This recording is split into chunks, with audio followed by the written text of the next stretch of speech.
Siksik ang schedule ni Kim Chiu ngayong buwan ng Hulyo.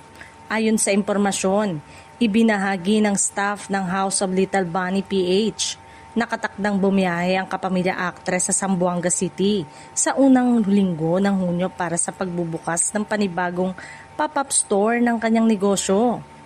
Bukod sa kanyang business commitments, naghahanda na rin si Kim para sa isa pang malaking proyekto. Sa huling linggo ng Hulyo, nakatakdang lumipad ang buong production team ng seryeng Kupino patungong South Korea para sa shooting ng inaabangang proyekto nila ni Paulo Avellino. Bago ang kanilang biyahe, inaasahang tatapusin muna ni Kim at Paulo ang kanilang mga naka-line up na endorsement project at iba pang commitment sa Pilipinas.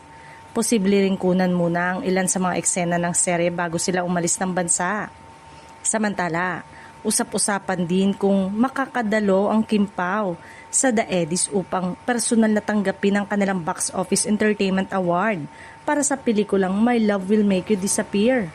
Gayunpaman, wala pa umanong kumpirmasyon mula sa dalawa o sa kanilang management. Kung sakaling hindi sila makadalo, may posibilidad na isa sa kanilang mga co-star na sina Melay Cantiveros, Wilma Dasent o Rufa May Quinto ang tumanggap ng parangal para sa kanila. Ang nasabing pelikula ay isa sa mga naging matagumpay na romantic comedy film ngayong taon. Sa dami ng nakaabang na proyekto, negosyo at mga special na event, tila walang tigil ang mga gawain ni Kim Chiu ngayong Hulyo.